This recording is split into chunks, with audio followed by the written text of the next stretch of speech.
joining, everyone. Today I'm going to be talking through, as Ashley said, the art of psychology in personalization. I hope that you take a lot of utility from this. I'm basically going to be going through in some detail how you can connect some psychological theories, particularly leaning into the behavioral economics side of things, so that you can actually bring that across to how you talk to your customers in kind of not face to face, but over live chat or over email or on your website or whatever different channels you've got that you converse with your customers. And ultimately, it's hoping that you can get a couple of tactics that you can weave into your day to day without needing to make any step changes. But obviously, you're more than welcome to follow up with me and ask any questions that you have as I go through my presentation. So, as you will have heard, Ashley mentioned Spotler Group. I'm actually at Pure 360, who were acquired by Spotler Group back in November. So things can be a little bit confusing when there's lots of different companies in the group. But Pure 360 is the business to consumer side of things. And we've also got lots of other platforms in the group. So feel free to grab my time and speak to me about any of those B2B, B2C, email, transactional, anything like that. Come and say hello. I'm more than happy to help you guys out. So without any more delays, what we're actually going to cover today, I've basically broken it down to three different elements. So why psychology is so important, what theories and ideas that we could actually consider that's relevant to marketing, and then applying that to personalization of both for B2C and B2B markets so that you can deliver that kind of experience that customers have come to expect from big players in the industry. So to start off with, why is psychology so important? So all day, every day, we're making decisions both unconsciously and consciously, and they're based on all different things that we know, that we've been taught, that we've learned throughout our lives, from childhood through adolescence into adulthood.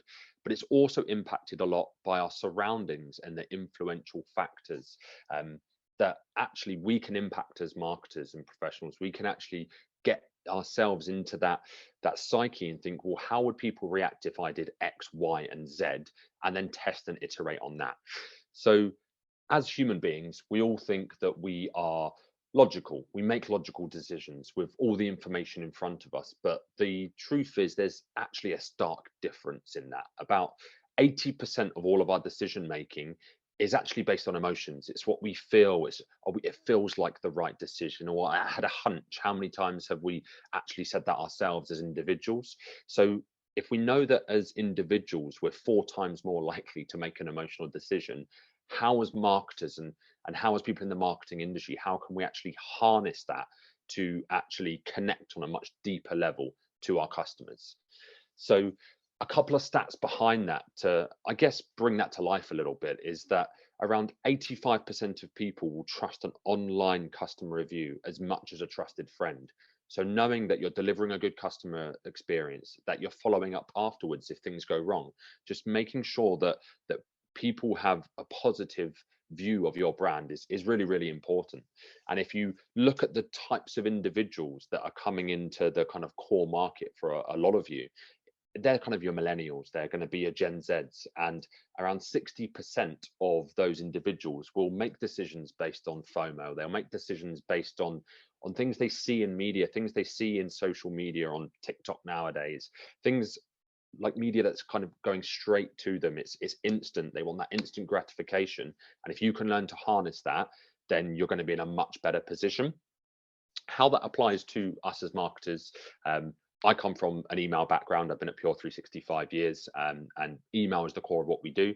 And 99% of people check their email inbox at least once a day. So if you think of the market reach that you've got in that side of things, it's a massive opportunity. And one thing, especially on, I guess, a lot of the time, for those of you that are in the B2B side of things, 57 to 62% of the buying decision is actually complete before people even engage with a brand.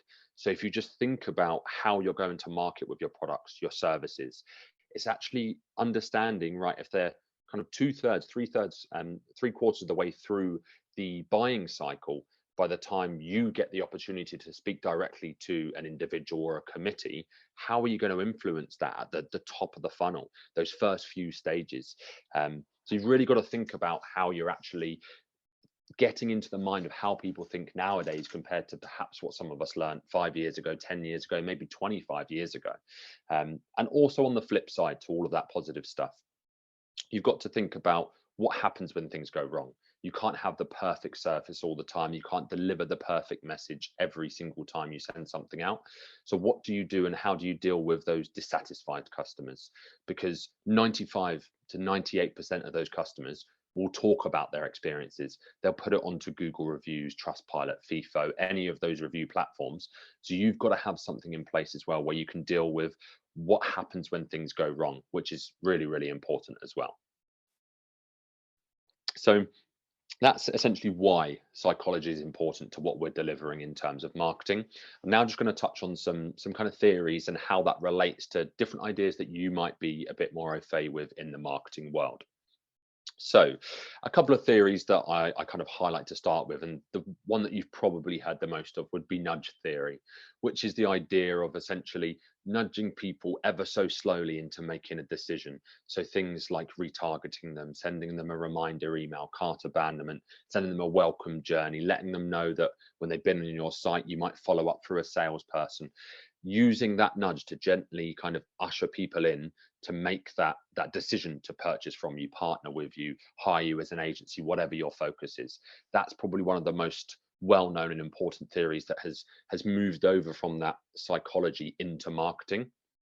But also there's many, many more. So think of the framing side of things. How you actually talk and how you arrange your words makes a big difference as to how people react and how people respond to the stuff that you're putting out to your customers and to your prospective customers as well. So thinking about how you're actually framing your USPs and how you're framing your kind of go-to-market strategies. But also think of us as human beings in our core. We are herd animals. So look at the herd behavior of it. Ultimately, we're going to want to follow the crowd and want to follow the authority. So if you're an expert in your field and you're going to know a lot more and you're teaching your customers, lean into that. Kind of build yourself as the authority that people come to go, you know what, these are the guys I trust to come to for X, Y, and Z. There's also the confirmation bias side of things. So looking for things out there that are confirming our beliefs that we already hold are really key for you picking up on people that are aligned to your business. Now, not everybody is the perfect customer for you. So you've got to think, who are those ideal customers and how do you actually go out and find them?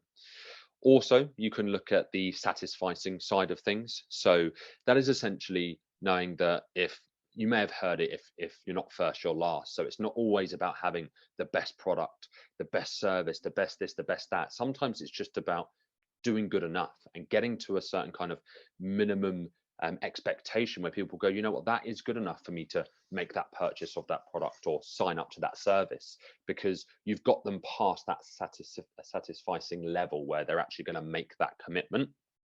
And as part of doing that, you can actually set an anchor using anchoring. So you can then say, right, this is where we are, compare that to your nearest competitors, and you might have price matches. You might be the cheapest price. You might be the most expensive, but you are a premium provider of products or services.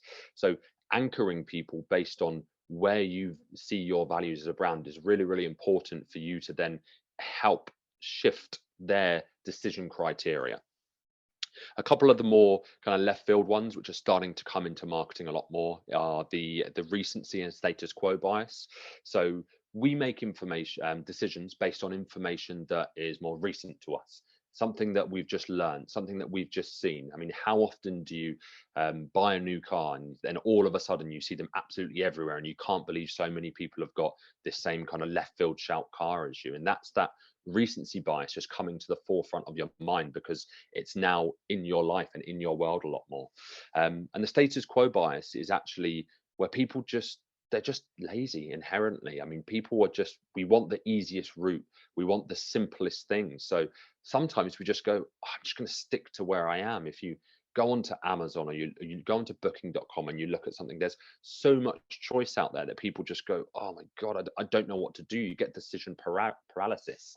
So status quo bias is sometimes thinking, well, people have that natural inclination to just go, I'll stay where I am, I'll stick to what I know, it feels safe and it feels popular. You've also got the last couple, loss aversion, which a lot of you may have heard of. That actually, people feel it more a bigger loss than they do a gain in something. So you'd much rather kind of position yourself as, what are people missing out on? And that leans into that FOMO side of things. What are people missing out on, rather than what they're going to gain? So from partnering with you or buying your product, what is that individual gonna lose if they don't make that decision, as opposed to what they're going to gain when they do make that decision?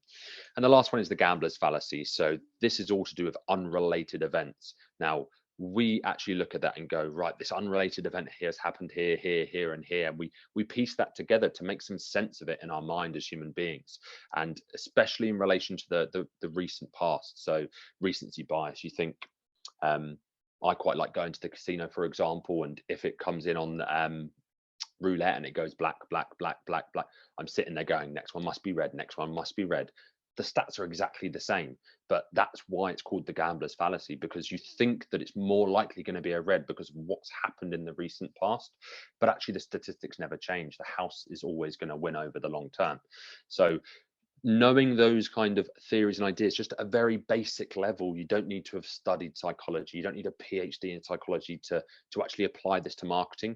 You just need that basic understanding to go, right, how does that then actually move into marketing, which I've kind of done here. And you can talk to me after this, and drop me an email and essentially ask me questions about this. But how do they actually lead into different tactics that we see in the marketing world? So things like nurtured series, things like personalized content, how you can pull those theories into your company and service reviews, using social proofing on your website, such as what booking.com do, where there's only one room left and then you book it and there's still another room available. They're using that tactic to drive urgency. So how you can actually pull all of those ideas into the marketing world and then put it out to your customers is something that you need to be doing to get ahead and to stay ahead, because ultimately those big brands out there that ideally you wouldn't want to compete with them, you'd have your niche and you'd focus on that area. What you actually need to do is you need to compete with booking.com, you need to compete with Amazon. If you're in insurance, you need to compete with the big four. It's ultimately looking at that and going, right, yes, we've got our competitors, but it's what customer experience people are getting in other walks of their life. So if, for example, you're a small retailer and you might be in a really niche market, but ultimately people are buying from Amazon, and that's the retail experience that people expect nowadays. How can you emulate as much of that as possible without having an army of marketers and thousands and thousands of employees? That's where you can kind of lean into, I guess, technologies and agencies and partners, and I'm sure there'll be some wonderful partners here today alongside the Spotler group. But ultimately it's about going, right, how can I, what levers can I pull to actually deliver the kind of experience that your customers have come to expect nowadays? So that's essentially the theories and ideas that are linking psychology into marketing. But how does that kind of translate into a customer journey, a customer experience? So looking at the basic kind of customer life cycle, from welcome through to browse, through to purchase or subscription, through to then that kind of lapsed period. How do you actually manage people along that life cycle to increase your conversions, your average order value, and just kind of your general customer affinities, so that you can get VIP customers, you can get people that come back, and real brand advocates for your brand and for your company. So looking at how it's actually broken down, I've broken it down on screen here into 8 different stages, split into 4 key areas. The first thing are just prospects. These are people that have never purchased from you, they've never worked with you before, they've never used your service. Those prospects is the acquisition side of things. Now some of that bleeds into the growth side of things as well, but it's about engaging with people. And how do you engage people at the prospect side, the top of the funnel? You've then got that conversion bit that sits underneath. So as we're moving right, you've got the conversion now. In the example I've got here of a retail company, so let's use ASOS as an example. You've got browse abandonment, cart abandonment, you've got form abandonment, you've got all those abandonment campaigns, which is, hey, come back and buy, come back and buy. You really need to be engaging people differently at different stages of their customer life cycle, so that you can turn as many people as possible from prospective customers into paying customers or customers that are bought from you or partnered with you and your service. Now, once you've converted people, it's then about the retention, the growth, the loyalty side of things. And sometimes just understanding two different personas can actually make a huge difference to your marketing. And if you're starting from scratch, then it's a great place to start. It's a great place to kind of go, right, we haven't got personas. We haven't mapped this kind of life cycle out in detail. Let's get some support on it. Let's speak to some experts and get some advice on how we could map that out for our brand to make sure that you're converting as many prospective customers as possible, but also you're reconverting or keeping your existing customers, because it is a hell of a lot cheaper to convert or keep an existing customer than to go and find a new one and go and find a new one again. So you've got to think of that full customer life cycle from start to finish. And how does that actually break down in terms of who are your ideal customers? You've got to think about those personas and go that actually not all customers are created equal. Everybody's probably heard of the Pareto rule, where you've got 80% of your revenue comes from 20% of your customers. But you could keep going down that again. You can say, well, of those 20% of customers that are making 80%, there's 80% is coming from 20% of those customers. So ultimately, you've got those kind of ideal customers. And what do they look like? How do they interact with you? What channels do they like to be spoken with? What works for them? Is it kind of more direct language? Is it clear call to actions? Or do they prefer that slow nurture through the process? You need to look at your previous data of all customers, the journeys they've been on, their purchase behaviors, their subscriptions. Is it in the B2B world? You're looking at, right, are you very good at keeping individuals with you as a brand, or are you very good at keeping companies? And then you can kind of start a different strategy based on that. If you're in the B2C world, you then look at, right, actually what happens when people come back and purchase every single month? If people are coming back every single month, what type of individual is that? Is that someone of a certain affluency? Is it a certain gender, a certain age, a certain demographic? Understanding that, you're going to get a much better idea as to what your customer life cycle value is, what's the lifetime value of that customer, and also target based on their engagement, because sometimes, especially at the top of that funnel, it's not about conversions, it's not about revenue, it is just about engagement. But the better you can do the top of the funnel metrics, the more that it's going to flow down and actually hit the bottom line as you kind of progress through. So linking that customer life cycle back to those particular ideologies and ideas that I spoke about earlier, thinking about that earned authority and the familiarity as well. Look at this example here of speaking with authority. Now, if you're a brand that is an expert in what you do, you can earn authority by speaking in certain languages and also placing your brand in that particular position. Think of how your audience pictures you and how they think of you. Use that authority to say, this is what we should be doing, this is what we recommend for you, this is information that you'll like, these are deals that you'll like, these are products that you like. Think of all the different ways that you could make your customer's life easier based on the fact that they trust you as an authority within the marketplace. But also make sure that everything is timely. So not just making recommendations that are based on the masses, that are, hey, we think you should like this, we think you should like that. It's actually kind of going, right, we've done the analysis, we've crunched lots of data and actually pushed that into email campaigns, push that into social campaigns, push that into retargeting campaigns. So you're looking at it from a very holistic view and kind of saying, right, I know that Darren Teague has been onto our website, looked at these particular pages, these particular products, read these particular articles. Based on all that information, I know that he's probably in this particular stage of the buying cycle. So what I'm going to be doing is delivering this kind of message with this kind of content and this kind of call to action. So really understanding the data is going to be extremely key, because that's something that the large companies, ASOS, Amazon, Booking.com, these big companies have been harnessing for years, and it's trickling down now to the small and medium businesses that can actually get access to good technology and get access to all that data to actually allow that kind of insight and that kind of data-led approach to the small businesses that have a marketing team of one, a marketing team of five, and you look at it and think, oh, how is it possible? There is technology out there that can really support you in delivering that kind of message. And you also want to kind of test and optimize as you go. So decide what types of recommendations work at different stages. Look at different testing strategies to do A/B testing, multivariate testing, and work out what's the goal of each different campaign, each different email, each different conversation you're having with your customer, to really start to get in their mind and go, what's going to work properly for them. Um, Also, you might want to incentivize people. So personalized call to actions based on discounts, or based on time offers, or based on refer a friends, based on subscribing before a certain time. This happens across all different industries.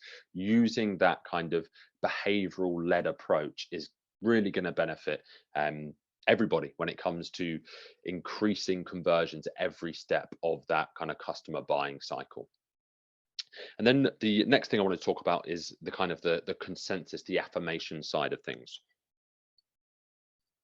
So one thing I touched on earlier was the reviews that you get from customers. Now, there's always positive reviews that you can get and churn out 5 stars, 4 stars, and it's actually going right. How much do people trust this? How much people buy into it? And the statistics, as I mentioned earlier, is a lot. They trust it almost as much as me saying to one of my close friends, hey, I recommend this company because they're really good at X, Y, and Z.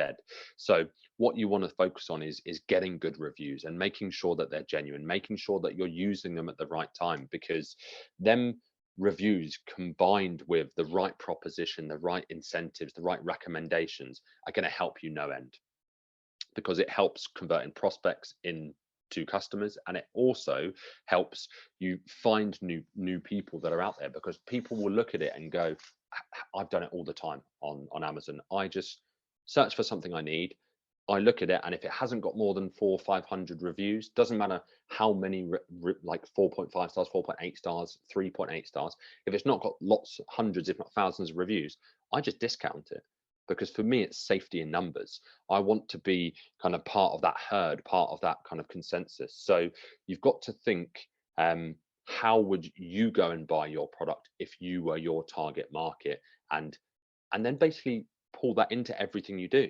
So use that to actually drive conversions. There's been some stats that we've done with our retail and travel clients, actually, that just by pulling customer reviews for certain products or certain holidays into the recommendations that you're serving in email on the website, you get a 44% uplift in conversions. And that's massive. That's literally just by pulling in other people's reviews into your recommendations, which has, of course, fantastic results both at the prospect and customer and reconversion stage, where people are looking at spending more or doing more with you guys, improving their service, upping their subscription, whatever it is you guys focus on. And the last couple of things I wanted to touch on were around the kind of social side of things, because as Spotler Group, we focus primarily on email, website, kind of on the pure 360 that I've worked in for 4.5, 5 years, is retail, e-commerce, travel, and that side of things. It's also looking at how do you get all that data that you've got on an individual across the social side of things. So you can actually pull social blocks into your email campaigns. You can use your email data to do social retargeting and lookalike audiences, using user generated content from social feeds to improve the engagement you get on both channels.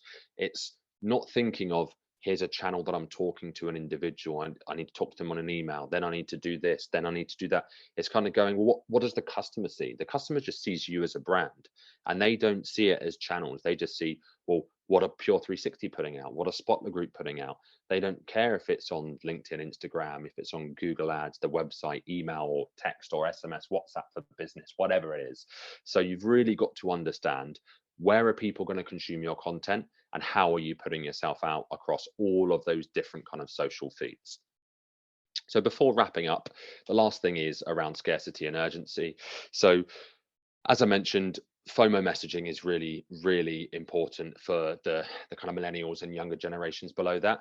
It's a huge technique for driving extra sales. If you're in the B2C world, things like there's only a certain amount left, countdown timers, using social proof, like 10 people have bought this in the last hour, 50 people are looking at this right now. That's going to be something that's going to kind of push people to the purchase. If you're in the B2B side of things, then you've probably got sales directors, sales managers, people like that, where have done offers for signature or for signing up before the end of the month. You get it every January from your gym. Hey, sign up in January to get your first month free.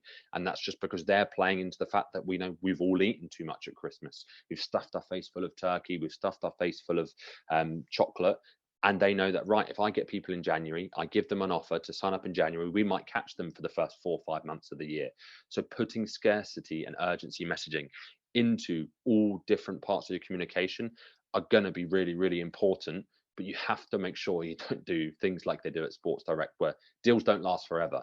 If you put a sale on, it finishes at a certain time. Drive that urgency, but actually have an end date, actually have the 24-hour sale. Don't keep extending it, otherwise people lose that faith in that that deal and that promotion that you're actually running. So to summarize your psychology checklist, first thing I would say is personalization tactics that automatically influence persuasion. Using those kind of emotion factors to drive conversion is probably the single biggest thing I would say to focus on. If you've got the technology, then use recommendation algorithms to show the authority that you have, and be consistent in that one-to-one personalization across email, your website, and your social platforms.